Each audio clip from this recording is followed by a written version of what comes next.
नमस्कार. लीनाचे स्वयंपाकघरमध्ये मी लीना आपलं स्वागत करते. आज या स्वयंपाकघरात तुम्हाला बेंदूर सणाला आवर्जून केल्या जाणाऱ्या कापण्या कशा बनवायच्या ते पाहायला मिळणार आहे. कापण्या बनवण्यासाठी खास गहू आणि चण्याच्या डाळीचं दळण गिरणीतून दळून आणतात, पण आज आपण घरातल्याच पिठापासून खुसखुशीत कापणी बनवणार आहोत. चला तर मग आजच्या या रेसिपीला सुरुवात करूयात. इथे मी या वाटीने गव्हाचे पीठ, बेसन पीठ, गूळ, तूप आणि पाणी मोजून घेणार आहे. तुम्ही कप किंवा वाटीने साहित्य मोजून घेऊ शकता. सवा वाटी गूळ विळीने चिरून घेतलेला आहे. गूळ तुम्ही किसून सुद्धा घेऊ शकता. गूळ किसून किंवा चिरून घेतल्यामुळे विरघळायला सोपे पडेल. ज्या पातेल्यामध्ये आपण गूळ विरघळणार आहोत त्याच पातेल्यामध्ये गूळ घालूया. अर्धी वाटी पाणी घालूया आणि चमच्याच्या मदतीने असंच आपण थोडा वेळ मिक्स करून घेऊयात आणि मग गॅसवर पातेलं ठेवून गूळ विरघळून घेऊयात. कापण्या बनवण्यासाठी आपल्याला पाक करायचं नाहीये, ही एक महत्त्वाची टीप आहे. गॅसच्या कमी आचेवर गूळ विरघळून घेऊयात. तसेच गूळ खाली तळाला लागू नये, करपू नये म्हणून चमच्याने एकसारखे हलवत राहायचे. 8-10 मिनिटांनंतर गूळ पूर्ण विरघळलेला आहे. गॅस बंद करूया आणि हे तयार झालेलं गूळ पाणी आपण गाळून घेऊयात, कारण गुळामध्ये मातीचे, दगडाचे रवाळ कण असतात. गूळ पाणी गाळून झाल्यावर हे थंड होण्यासाठी बाजूला ठेवूयात. गूळ पाणी आपलं थंड झालेलं आहे. एका भांड्यामध्ये 2 वाटी गव्हाचे पीठ घेऊया. पाव वाटी बेसन पीठ घेऊया. एका वाटीऐवजी पाऊण वाटी बेसन पीठ घेतल्यावर कापण्या जास्त खुसखुशीत आणि कमी कडक होतात. असं म्हणतात, गोडाचा पदार्थ असला तरी चिमूटभर मीठ घालावं, म्हणजे त्या पदार्थाला आणखीनच चव येते. चिमूटभर मीठ घालूया. 4 वेलची सोलून त्याची खलबत्त्यात पूड करून घेतलेली आहे. वेलची पावडर घालूया. पाव वाटी साजूक तूप घेऊयात आणि हे तूप चांगलं कडकडीत गरम करून घेऊयात. तूप गरम होत आहे तोपर्यंत आपण पीठ व्यवस्थित मिक्स करून घेऊयात. मिक्स करून झाल्यावर तुपाचे मोहन घालूया. कापण्यासाठी पाव वाटी तूप योग्य प्रमाण आहे. याच्यापेक्षा कमी घेतलं तर कापणी आपली खुसखुशीत न होता वातड होतील. तुपाचे मोहन घातल्यावर पीठ चमच्याने मिक्स करून घेऊयात आणि मग हाताने पीठ व्यवस्थित मिक्स करून घेऊयात. साधारण 4-5 मिनिटे पीठ तुपामध्ये चोळून घ्यायचं आहे. पिठाचे मुटके झाले पाहिजेत, कारण गरम तुपाचे मोहन घातल्यामुळे पीठ आपलं हलकं होईल.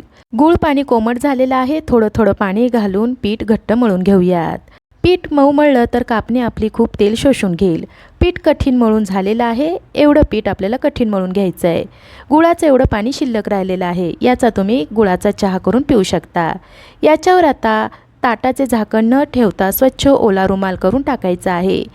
ओला रुमाल झाकल्यामुळे पीठ वरून कोरडे होणार नाही, तसेच कापणी तळताना तिला तडे कमी जातील आणि टेक्स्चरही छान येईल. रुमाल झाकल्यानंतर 20-30 मिनिटे बाजूला ठेवूयात. 30 मिनिटे झालेली आहेत. रुमाल काढूयात. पीठ परत आपण थोडंसं मळून घेऊयात. मळून झाल्यानंतर एक मध्यम आकाराचा गोळा घेऊयात. सुरुवातीला आपण बैलांच्या शिंगामध्ये घालण्यासाठी रिंगा बनवून घेऊयात. एक छोटा गोळा घ्यायचा आहे आणि पोळपाटावर असा लाटण्यासारखा फिरवून घ्यायचा आहे आणि मग आवश्यकतेनुसार तोडून असे दोन्ही टोक नीट चिटकून घ्यायचे आहेत. नीट चिटकवले नाही तर ते तेलामध्ये सुटतील. हे बघा, या पद्धतीने रिंगा तयार करून घ्यायच्या आहेत. अजून 3 रिंगा मी तयार करून घेते. रिंगा तयार केल्यानंतर मध्यम आकाराचा गोळा घेऊयात. पोळपाटावर थोडासा गोल फिरवून दोन्ही हाताच्या मदतीने चपटा करून घेऊयात. आता आपण हे लाटण्याने लाटूयात. आता ही पोळी आपल्याला फार पातळ लाटायची नाही आहे. साधारण 4 ते 5 मिमी जाडीची पोळी ठेवायची आहे.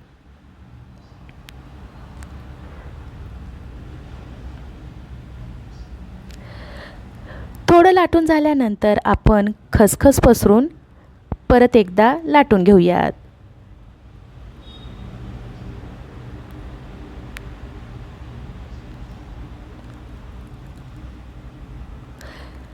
दुसऱ्या बाजूला पण आपण खसखस लावून लाटून घेणार आहोत. थोडं दाबून लाटायचं आहे, म्हणजे खसखस तळताना तेलामध्ये निघणार नाही.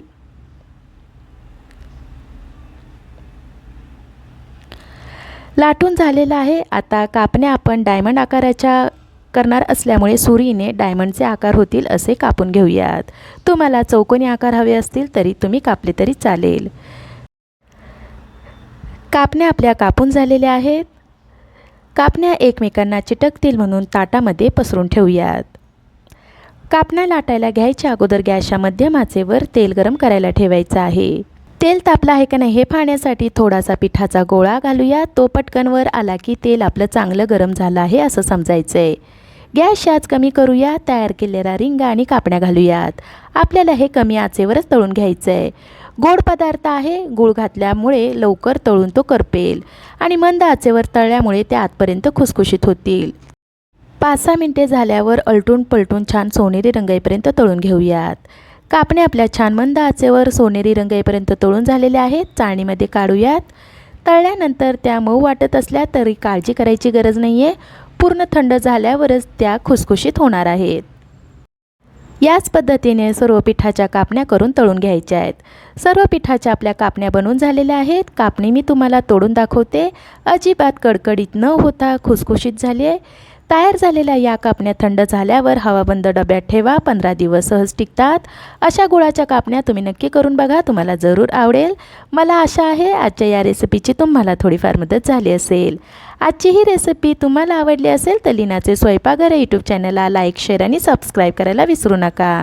पुन्हा भेटूयात अशा छान छान नवीन रेसिपीसह. तोपर्यंत धन्यवाद.